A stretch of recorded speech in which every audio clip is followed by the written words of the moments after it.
All of us know about telephone etiquette. We are so familiar with smartphones that we require no coaching to learn this skill.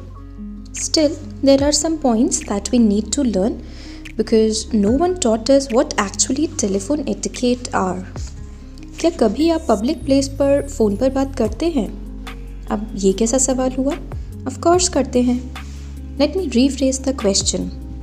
क्या आप public place पर ज़ोर ज़ोर से phone पर बात करते हैं? अगर हाँ, तो इस आदत को बदल दीजिए. We should take this very seriously that we do not disturb and irritate others with our telephonic conversations.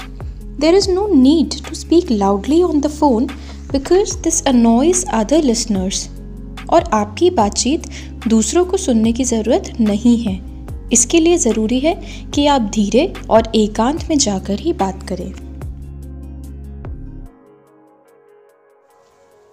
अक्सर जब हम किसी के साथ बैठे होते हैं, कहीं ऑफिशियल जगह पर या कहीं भी गैदरिंग में, तब भी हम वहीं बैठे बैठे ही फ़ोन पर बात करने लग जाते हैं.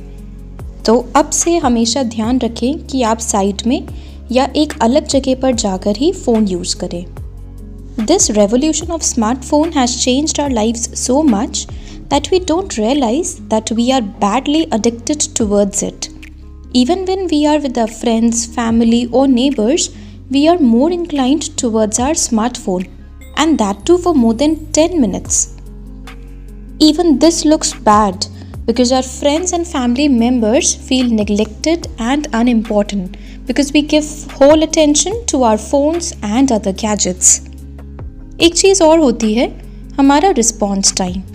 किसी ने हमें कॉल या मैसेज किया तो हमें उसे 24 घंटे के अंदर ही रिवर्ट कर देना चाहिए.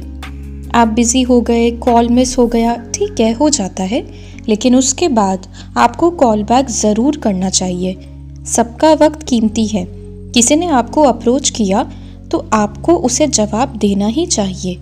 फिर चाहे आप उसकी मदद करने में असमर्थ हैं तो आप उसे विनम्रता से मना कर दीजिए, लेकिन रिस्पॉन्ड बैक ज़रूर करें. If somewhere you are asked to put your phone on silent, that means this is to be religiously followed. Rules are not meant to be broken. They have relevance and importance. Some people love to flaunt their latest gadgets in front of others. Do you think that these expensive gadgets are required to put a symbol to your status? Not really.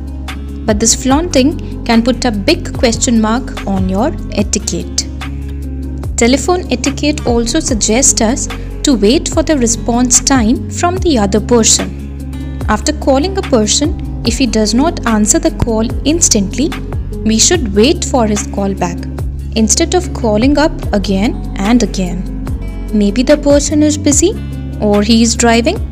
तो आपके लगातार call या message करने से कोई फ़ायदा नहीं. आप थोड़ा वेट कीजिए और फिर कुछ टाइम बाद दोबारा ट्राई कीजिए. सेम ऐसा ही अगर मैसेज का रिप्लाई नहीं आया है तो थोड़ा वेट कर लीजिए, लेकिन बार बार टेक्स्ट करके अपने एटिकेट खराब नहीं करें.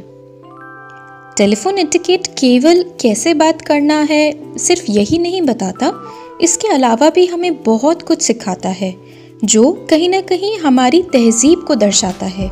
इसलिए ज़रूरी है हम इसे हमेशा बनाए रखें.